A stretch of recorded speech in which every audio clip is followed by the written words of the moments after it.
تو ہماری سوچ تو ہے ہی دنیا کی.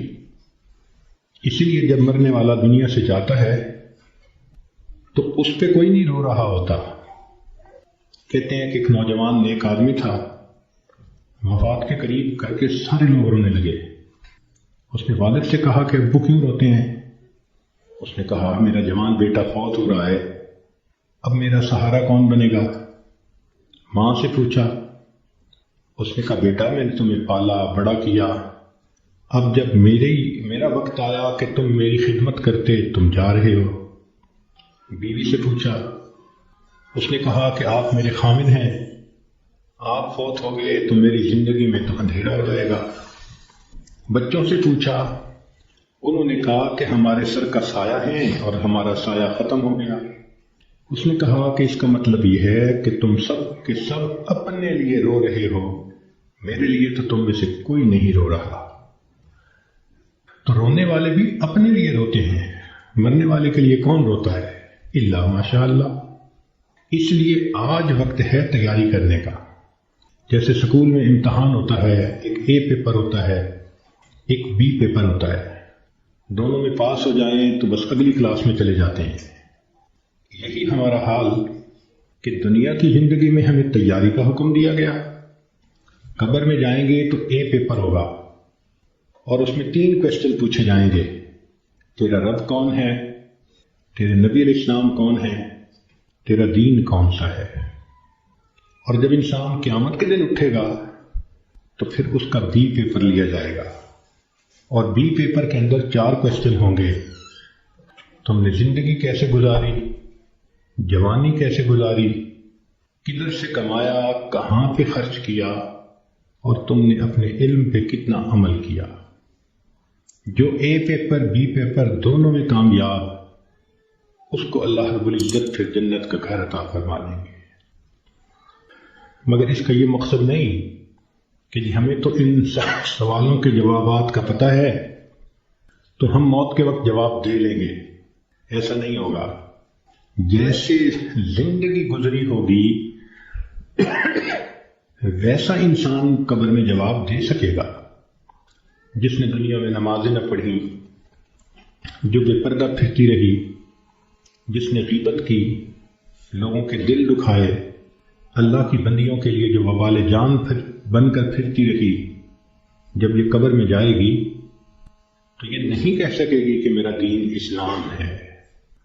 اس کا تو طرز زندگی ہی اور تھا، تو اسلام کا نام کیسے لے سکے گی؟ جو بے پردہ پھرتی ہے وہ کیسے کہہ سکے گی کہ میں نبی علیہ الصلوۃ والسلام کو اپنا نبی مانتی ہوں؟ ان کی تعلیمات کو اپنایا نہیں، ان کی سنتوں کی طرف دھیان نہیں دیا، تو کیسے جواب دے سکیں گے؟ تو اس لیے کتنے لوگ ہوتے ہیں جو موت کے وقت کلمہ پڑھنا چاہتے ہیں، پڑھ نہیں پاتے. چنانچہ ایک ڈاکٹر ہیں، ڈاکٹر نور محمد صاحب، ملتان کے ہیں. انہوں نے زندگی کے 35 سال ایمرجنسی وارڈ کے اندر ڈیوٹی کی. انہوں نے موت کے اوپر ایک کتاب لکھی ہے. اس میں وہ لکھتے ہیں کہ ایمرجنسی وارڈ میں تو لوگ آتے ہیں جو آخری لمحوں پر ہوتے ہیں اور بہت سارے فوت بھی ہو جاتے ہیں. تو جب بھی کوئی ایسا بندہ میرے سامنے آتا، میں اسے کلمہ پڑھنے کی تلقین کرتا. وہ کہتے ہیں کہ میرا تجربہ یہ ہے کہ 100 میں سے 95 بندوں کو کلمہ پڑھنا نصیب نہیں ہوتا. تو ان سے پوچھا گیا کہ کیسے؟ وہ کہنے لگے کہ پہلے تو مجھے سمجھ نہیں لگتی تھی کہ یہ کیوں نہیں اونچا کلمہ پڑھتے جبکہ میں ان کو پڑھا بھی رہا ہوں. پھر ایک بندے کو میں نے کہا کہ تمہیں ہارٹ پرابلم ہے، ہارٹ اٹیک ہے، تو میں تم سے پوچھوں گا کہ تم کلمہ پڑھو، اور اگر تم نہ پڑھ سکو گے تو میں پوچھوں گا کہ تم پڑھنا چاہتے ہو، پڑھ نہیں پا رہے؟ اس نے کہا بہت اچھا، میں جواب دوں گا. جب اس کی آخری کیفیت آئی تو میں نے اس سے پوچھا تو اس نے اشارے سے بتایا کہ میری زبان پہ فالج پڑ گیا ہے، اب میں بولنا بھی چاہتا ہوں، میری زبان بولتی نہیں. آج اللہ نے زبان کا کنٹرول ہمیں دیا. ہم چاہیں تو ایک دن میں 1000 دفعہ کلمہ پڑھ سکتے ہیں، لیکن جس عورت نے جیتے جاگتے کلمہ پڑھا ہی نہیں، دن گزر گئے، ہفتے گزر گئے، مہینے گزر گئے، زبان پہ کلمے کا ورد جاری ہی نہیں ہوتا، دنیا کی باتیں، دنیا کی باتیں، دنیا کے فیشن، تو موت کے وقت اچانک کلمہ کیسے جاری ہو جائے گا؟ اس لیے اس سے پہلے کہ لوگ ہمیں کلمہ پڑھائیں، ہم اپنے اختیار سے کلمہ پڑھنے کی مشق کر لیں۔ تو دنیا کی زندگی میں ہم آئے ہیں آخرت کی تیاری کرنے کے لیے۔ ہماری مثال ایسی ہے کہ جیسے ایک آدمی کا ویزا لگ چکا ہو اور وہ بورڈنگ پاس لے کر لاؤنج کے اندر پہنچ گیا ہو اور اپنی فلائٹ کے اناؤنس ہونے کا انتظار کر رہا ہو۔ ہم نے دیکھا کہ لاؤنج میں لوگ بیٹھے ہوتے ہیں، ایک فلائٹ اناؤنس ہوتی ہے، کچھ اٹھ کے چلے جاتے ہیں، پھر دوسری اناؤنس ہوتی ہے اور اٹھ کے چلے جاتے ہیں، نئے آتے رہتے ہیں اور یہ اٹھ کے جاتے رہتے ہیں۔ بالکل زندگی کا یہی معاملہ، نئے بچے پیدا ہوتے رہتے ہیں اور جو پہلے سے موجود ہیں وہ اس دنیا سے رخصت ہوتے رہتے ہیں۔ ہم سب کا موت کا ویزا لگ چکا، ہم لاؤنج میں ہیں، کب ہماری فلائٹ ہے یہ بھی ہمیں پتہ نہیں۔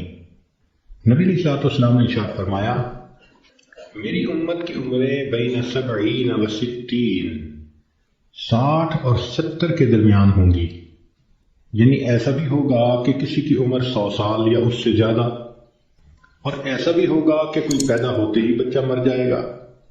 تو جب اوسط نکالیں گے تو گراس ایوریج اس امت کی 60 سے 70 سال بنے گی۔ اب جن لوگوں کی زندگی ہے ہی 60 سے 70 سال، تو جو عورتیں 40 سے اوپر پہنچ گئیں وہ اپنی زندگی کے ظہر اثر کا وقت گزار رہی ہیں، اور ظہر اثر کے بعد پھر مغرب ہوتے ہوئے دیر نہیں لگا کرتی۔ ہم نے خود تجربہ کیا ہے کہ کئی کام اکٹھے ہوتے ہیں تو سوچتے ہیں کہ ہم چھٹی کے دن کریں گے، اور چھٹی کے دن جب صبح ہوتی ہے تو دل میں بڑا مان ہوتا ہے، لمبا دن پڑا ہے، کوئی بات نہیں۔ لیکن کام کرتے کرتے جب ظہر گزر جاتی ہے تو پھر بندے کو پینک کنڈیشن ہونی شروع ہو جاتی ہے۔ وہی بندہ جو تسلی میں تھا کہ لمبا دن پڑا ہے، اب ہاتھ پاؤں پھول رہے ہوتے ہیں اور وہ کہتا ہے جی دن تو نکل گیا، جلدی سے کام سمیٹو۔ تو جو 40-50 سے اوپر کی زندگی گزار رہی ہیں، اب وہ ظہر اثر کے وقت میں پہنچ گئی، مغرب ہونے میں دیر نہیں لگا کرتی۔ اس لیے بہتر ہے کہ ہم موت سے پہلے موت کی تیاری کر لیں۔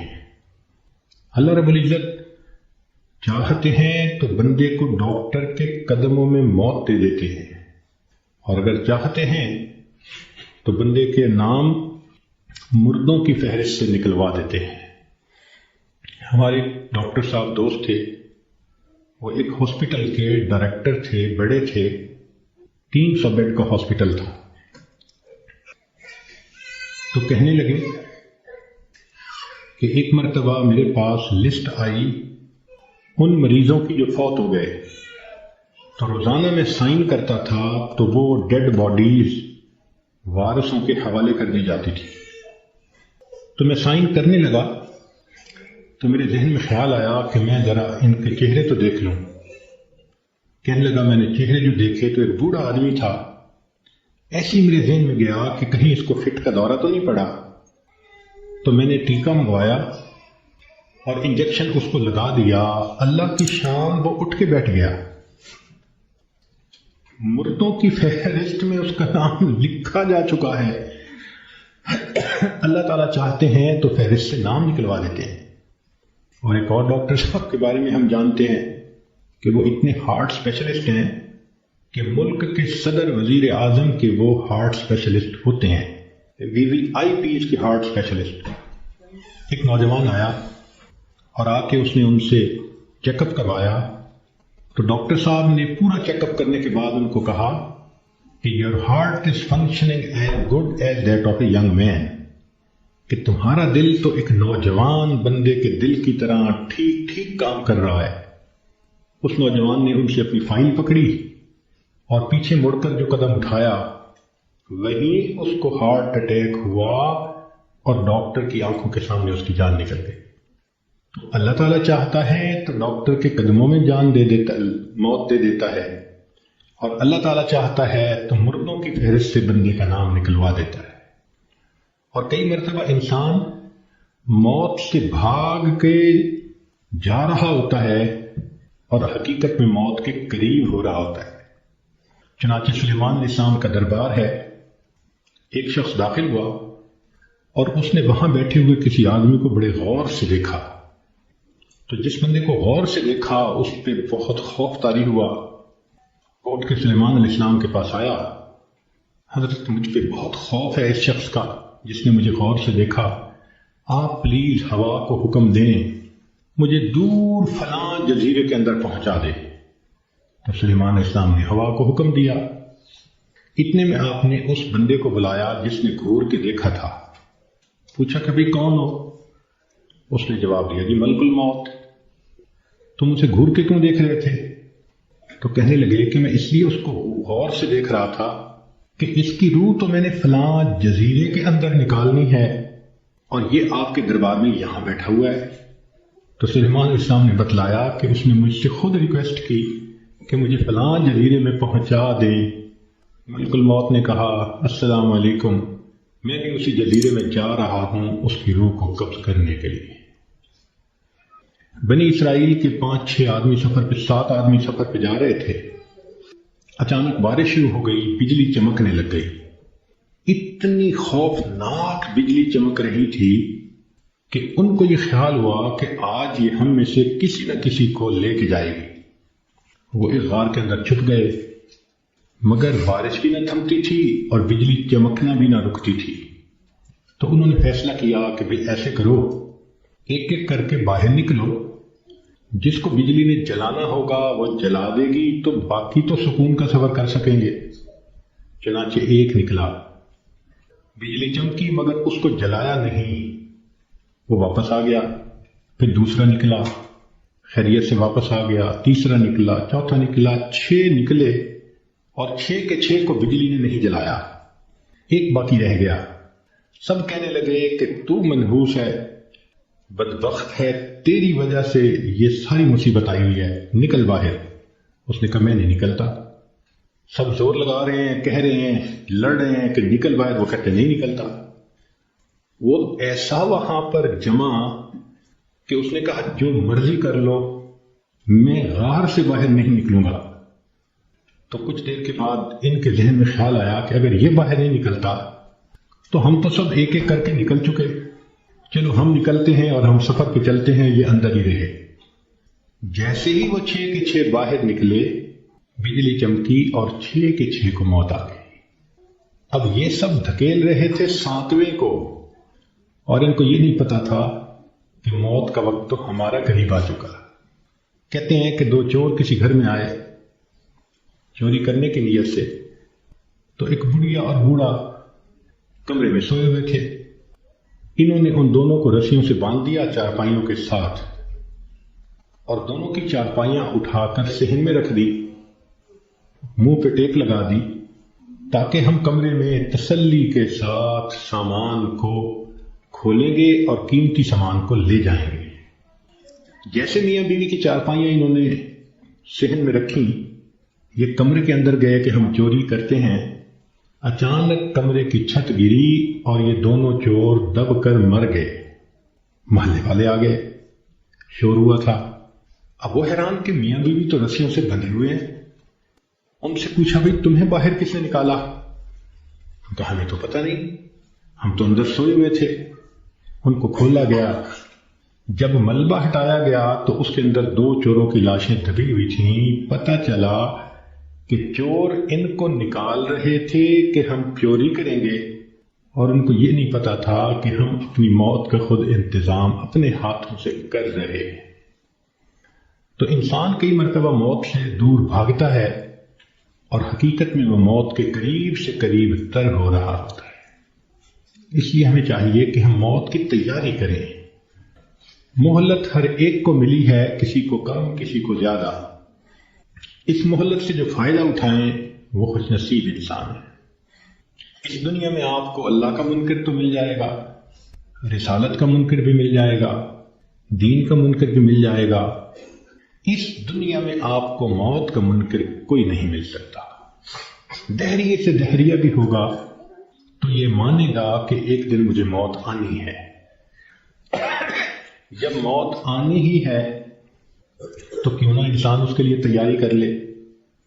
اور موت کی تیاری یہ نہیں کہ انسان جاگنگ کرے اور ویٹ لفٹنگ کرے اور ایکسرسائز کرے. نہیں، موت کی تیاری یہ ہے کہ انسان اپنے پچھلے گناہوں سے توبہ کر لے، آئندہ نیکوکاری کی زندگی گزارنے کا ارادہ کر لے، اور جو لوگوں کے حقوق اس پر ہیں ان سے معافی مانگ لے.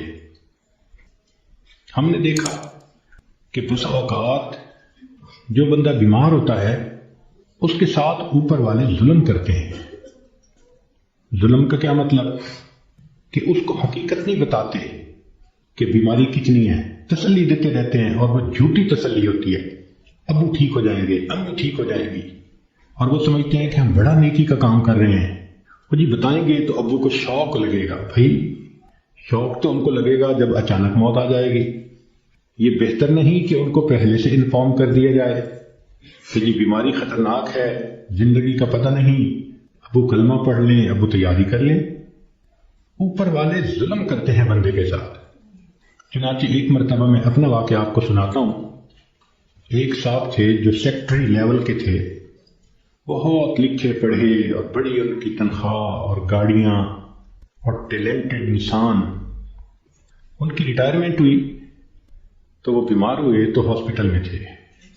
گھر آئے تو ہم ان کی تبرسی کے لیے حاضر ہوئے. تو جب اس کے بڑے بیٹے نے مجھے دیکھا تو کہنے لگا، حضرت صاحب میرے ابو کے لیے دعا کر دیں. ڈاکٹر نے تو ہمیں جواب دے دیا ہے اور کہا ہے کہ بس ہفتے 10 دن کی بات ہے، ان کے اندر کینسر پھیل چکا. لیکن ہم نے ابو کو نہیں بتایا. آپ بھی پلیز ابو کو نہ بتانا. میں خاموش رہا. خیر اندر گئے، ملاقات ہوئی. تھوڑی دیر کے بعد میں نے انہیں کہا جی کہ مجھے آپ سے کوئی بات کرنی ہے. تو انہوں نے سب کو جانے کا حکم دے دیا کہ بھی کمرے سے جاؤ، میں حضرت جی سے کوئی بات کرنا چاہتا ہوں. جب وہ اکیلے ہو گئے تو میں نے ان سے بات کی کہ دیکھیں، زندگی کا کوئی بھروسہ نہیں، کوئی نہیں جانتا کہ کب موت آئے گی. کیا پتا میری موت پہلے آئے، کیا پتا آپ کی موت پہلے آئے. ہم نے آنکھوں سے دیکھا ہے بوڑھا باپ جوان بیٹے کی لاش کو دفن کر رہا ہوتا ہے، اور کئی مرتبہ جوان باپ اپنے نوزائیدہ بچے کی لاش کو دفن کر رہا ہوتا ہے. تو یہاں کیا بھروسہ زندگی کا؟ کہنے لگے بالکل صحیح بات ہے. میں نے کہا کہ بات یہ ہے کہ آپ کی جو رپورٹیں ہیں ان سے پتہ چلتا ہے کہ آپ کے اندر کینسر بہت پھیل چکا، اور ڈاکٹروں نے ہفتہ 10 دن کا وقت دیا ہے، تو بہتر یہ ہے کہ آپ تیاری کر لیں. یہ بات سنتے ہی اس کی آنکھوں میں چمک آ گئی اور وہ مجھے کہنے لگا کہ حضرت صاحب آپ نے سچ کہا. یہ سارے لوگ مجھے جھوٹی تسلیاں دے رہے تھے، مجھے کنفیوز کر رہے تھے. میرا دل کہتا تھا کہ میری بیماری خطرناک ہے، اور یہ اوپر والے کہتے تھے، رپورٹ بھی نہیں دکھاتے تھے، کہتے تھے بس ٹھیک ہو جائے گا، آپ فوراً ٹھیک ہو جائیں گے. تو اللہ آپ کا بھلا کرے، آپ نے مجھے بتا دیا. میں نے تو اب اپنے پوتے پوتیوں کو، نواسے نواسیوں کو دیکھ لیا. کتنا بندے نے رہنا ہوتا ہے، تو چلو مجھے اندازہ تو ہو گیا. اب یہ کہہ کر انہوں نے دروازہ کھلوایا. جب بیٹا آیا اور اس کو پتہ چلا کہ حضرت صاحب نے تو بتا دیا میرے ابو کو، تو میری طرف دیکھنے لگے. میں نے ان کو کہا کہ بچے غصہ نہ کرو، میں نے تمہارے ساتھ بھلا کیا ہے. اللہ کے اس بندے نے سارے گھر والوں کو بلایا اور ان کو کہا کہ دیکھو بھائی، میری بیماری کی یہ حالت ہے کہ میرے پاس صرف 6-7 دن ہیں. اب ایسے کرو کہ جو میری زمینیں تھیں، جائیدادیں تھیں، مکان تھے اور وہ میرے نام تھے، سارے نکالو. میں اپنی وراثت کو بچے اور بچیوں میں شریعت کے مطابق تقسیم کرتا ہوں تاکہ میرے بعد جھگڑے نہ ہوں. لو جی، 2 دن میں انہوں نے سب جائیدادوں کا بچوں کے نام انتقال کروا دیا تاکہ بچوں کے جھگڑے نہ ہوں آپس میں. پھر اس کے بعد انہوں نے کہا کہ میرا جی چاہتا ہے کہ میرے بچوں کے آپس میں رشتے ہوں. تو کچھ رشتے تھے جو انہوں نے پرپوز کیے اور ان کی وجہ سے انہوں نے آپس میں ہاں بھی کر لی. پھر تیسرا کام انہوں نے یہ کیا کہ کچھ رشتہ داروں کی آپس میں ناراضگیاں تھیں. ان کو بلایا اور کہا کہ دیکھو بھائی میں مہمان ہوں، میرے دل کی تمنا ہے کہ میں تمہیں آپس میں ایک دوسرے سے سلو کرتا ہوا دیکھوں. چنانچہ 15-20 سال سے جو ایک دوسرے سے رشتہ دار نہیں بولتے تھے، گھر آنا جانا نہیں تھا، انہوں نے ان سب میں سلو کروا دی. پوری برادری اتنی خوش تھی ان تمام باتوں پہ کہ جی اس بندے نے اتنا اچھا کام کر دیا، یہ ہماری برادری کا بڑا تھا، سب میں جوڑ پیدا کر دیا. پھر اللہ کی شان، 1 ہفتے کے بعد اس کو موت آ گئی. اب اس کا بیٹا جب کبھی ملتا ہے کہتا ہے حضرت جو احسان آپ نے ہم پہ کیا ہم اس کا بدلہ نہیں چکا سکتے. تو کیا ضرورت ہے بیمار آدمی سے چھپانے کی جبکہ اس کی بیماری اتنی خطرناک سٹیج تک پہنچ چکی ہو. ہم مسلمان ہیں، یقین ہے کہ ہم نے جانا ہے، تو اس بندے کو غفلت میں موت آئی اور وہ کلمہ بھی نہ پڑھ سکا تو پھر اس کو دکھ ہوگا نا، بتانے سے تو دکھ نہیں ہوتا. تو اس لیے شریعت نے کہا کہ جب کسی کو موت آنے لگے تو اس کو کلمے کی تلقین کیا کرو.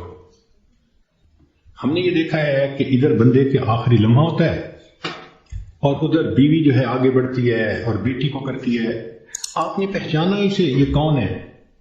یہ دیکھو یہ تسنیم آئی ہے، یہ دیکھو یہ پروین آئی ہے. حالانکہ وہ لمحہ اس بندے کے لیے اللہ کے ذکر کا وقت ہوتا ہے، یکسوئی کا وقت ہوتا ہے. تو یہ مسئلہ سمجھ لیں کہ جب کسی مریض یا مریضہ کو دیکھیں کہ اب آخری لمحے ہیں، مت تعارف کریں اور کروائیں. ساری زندگی اس کو تعارف ہوتا رہا، اب تو رب سے تعارف ہونے کا وقت ہے. اب کیوں اس کو غافل کرتے ہیں، کیوں اس کی توجہ کو ہٹاتے ہیں؟ کہتے ہیں کہ ایک بزرگ تھے، 3 سال کی بیٹی تھی، حفصہ اس کا نام تھا. ایک دن ان کے اوپر ہارٹ اٹیک ہوا اور وہ اسی کنڈیشن میں آنکھیں بند کر کے اللہ سے لو لگا کے پڑے ہوئے تھے. وہ حفصہ آئی اور دستور کے مطابق چارپائی پر چڑھی، ان کے سینے کے اوپر لیٹ گئی اور ان کی آنکھیں کھولنے لگی، باتیں کرنے لگی. وہ خاموش رہے. تو حفصہ کہنے لگی ابو آپ مجھ سے بات نہیں کرتے، لو میں بھی آپ سے بات نہیں کرتی، میں نے آپ سے کاٹی کر دی. یہ کہہ کے وہ بچی دوسرے کمرے میں چلی گئی اور وہاں جا کے اس نے رونا شروع کر دیا. ماں نے دیکھا بیٹی رو رہی ہے تو آئی، بیٹی کیوں رو رہی ہو؟ اس نے کہا ابو مجھ سے نہیں بولتے، میں ابو سے نہیں بولتی. تو ماں اپنی بیٹی کو اٹھا کے لائی اور ان کے پاس آ کر کہنے لگی دیکھیں نا آپ حفصہ سے نہیں بول رہے، یہ آپ سے ناراض ہو گئی ہے، آپ حفصہ کو منا لیں. تو جب اس نے یہ بات کہی نا کہ آپ حفصہ کو منا لیں تو ان بزرگوں نے آنکھ کھولی، فرمانے لگے کون سی حفصہ اور کیسی حفصہ، ہم نے تو اپنے یار کو منا لیا، لا الہ الا اللہ محمد رسول اللہ، اور ان کی روح پرواز کر گئی. تو آخری وقت میں تو یہ حفصاؤں کو پیچھے رکھیں، اس کو کلمہ یاد دلائیں، اس کا آخری لمحہ ہوتا ہے. زندگی میں تھوڑی محبتیں اس نے دکھائیں اور محبتیں کی، آخری وقت میں تو بندے پہ ظلم ہو رہا ہوتا ہے کہ اس کی توجہ اللہ کی طرف سے ہٹا کے دنیا کی طرف لگا رہے ہوتے ہیں. تو یہ ذہن میں رکھیں کہ جب کسی کو دیکھیں کہ اب آخری لمحہ ہے تو بس کلمہ پڑھیں اس کے سامنے، ذرا مناسب آواز سے لا الہ الا اللہ پڑھیں تاکہ اس کو کلمہ یاد آ جائے اور اللہ اس کو پڑھنے کی توفیق عطا فرمائے. اور یہ بھی ذہن میں رکھیں کہ ایک غلطی اور بھی ہوتی ہے کہ جب کسی کا آخری وقت قریب آتا ہے نا، اللہ ان ڈاکٹروں کو ہدایت دے، یہ اس کو نشے کا ٹیکہ لگا دیتے ہیں اور اپنے ذہن میں سوچتے ہیں کہ اس کو تکلیف نہیں ہوگی. اور اللہ کے بندے تم نے نشے کا ٹیکہ لگا دیا، یہ کلمہ کیسے پڑھ سکے گا؟ ساری زندگی جس کی تمنا رہی کہ میں آخری وقت میں کلمہ پڑھ کے جاؤں، تم اس کو بے ہوش کر دو گے تو اس نعمت سے محروم کر دو گے. اس لیے جب آپ دیکھیں کہ اب آخری وقت ہے تو ڈاکٹر کو منع کر دیں، ہاسپٹل میں ہو گھر میں ہو، ڈاکٹر کو سختی سے کہیں کہ ڈاکٹر صاحب اس وقت آپ نے نشے کا ٹیکہ نہیں لگانا، تاکہ ہوش کے ساتھ یہ کلمہ پڑھ کے ایمان کے ساتھ دنیا سے رخصت ہو. اس وقت کی جو تکلیف ہوتی ہے وہ تو گناہوں کی معافی ہو جاتی ہے. تو یہ بھی غلطی ہو جاتی ہے، اس کا بھی بڑا خیال رکھیں. اور ایک آخری بات کہ ہم نے دیکھا کہ لوگ جب میت کا جنازہ پڑھتے ہیں تو اس وقت اعلان کرواتے ہیں، اور یہ اگر لین دین کا معاملہ ہو تو ان کے بیٹوں سے کر لو، اور اگر کسی کا کچھ دکھ دیا ہو، دل دکھایا ہو تو پلیز اللہ کے لیے سب معاف کر دیں۔ تو پہلی بات تو یہ بتائیں کہ جن کا اس نے دل دکھایا کیا وہ اس کا جنازہ پڑھنے آئے ہوں گے؟ اور دوسری بات کہ اگر اس نے رشتہ دار عورتوں کا دل دکھایا تو عورتیں تو ویسے ہی جنازہ پڑھنے نہیں آتی۔ تو موت کے بعد اعلان کروانے کا اتنا فائدہ نہیں۔ لطف اور مزہ تو یہ ہے کہ زندگی میں یہ معافی مانگے۔ کم لوگ ہوتے ہیں جو اپنی زندگی میں لوگوں سے معافی مانگ لیتے ہیں۔ ہمارے ایک بزرگ تھے، سفید ریش ہو گئے تھے، ان کی ایک خوبصورت عادت تھی، وہ جس کسی سے ملتے تو الوداع ہوتے ہوئے فرماتے، آپ کے تو میرے اوپر بہت حقوق ہیں، میں کمزور ہوں، ادا نہیں کر سکا، آپ مجھے اللہ کے لیے معاف کر دیں۔ شریعت کہتی ہے کہ جب کہنے والے نے یہ کہا اور سننے والے نے آگے سے مسکرات دیا تو بس اس نے گویا معاف کر دیا۔ وہ ہر کسی سے معافی مانگتے تھے، بڑے سے بھی، چھوٹے سے بھی، ہر کسی سے۔ تو مرد بھی اس عادت کو اپنائیں، عورتیں بھی اس عادت کو اپنائیں۔ بیوی خاوند سے معافی مانگ لے، خاوند بیوی سے معافی مانگ لے، بچے آپس میں ایک دوسرے سے معافی مانگ لیں۔ یہ معافی مانگنے کی عادت اچھی عادت ہے، اس میں کوئی شان گھٹ نہیں رہی ہوتی کہ بندہ کہہ دے جی مجھ سے تو بہت کوتاہیاں ہوئیں اور اگر آپ ہرٹ ہوئے پلیز آپ مجھے معاف کر دیں۔ بلکہ بعض تو بچیوں کو یہ ایسی عادت پڑ جاتی ہے کہ وہ جس کسی سے بات کرتی ہیں، بیٹھتی ہیں، ہر ایک سے معافی مانگ لیتی ہیں۔ تو یہ بھی ایک بہت اچھی عادت ہے کہ دنیا کے معاملات کو انسان دنیا میں ہی سمیٹ جائے۔ کون ہے جو آخرت میں جواب دینے کے قابل ہو سکے؟ تو آج وقت ہے تیاری کرنے کا، اور اس کو کہتے ہیں موت کی تیاری، کہ انسان گناہوں کو چھوڑے، نیکیوں کو اپنائے، زندگی شریعت کے مطابق بنائے، جتنے دل لوگوں کے حقوق میں کوتاہی کی، غیبت کی، دکھ دیا، ان سب سے معافی مانگ لے۔ جس بندے نے ایسا کر لیا اور اپنی توجہ کو اللہ کی طرف کر لیا، اس نے گویا اپنی موت کی تیاری کر لی۔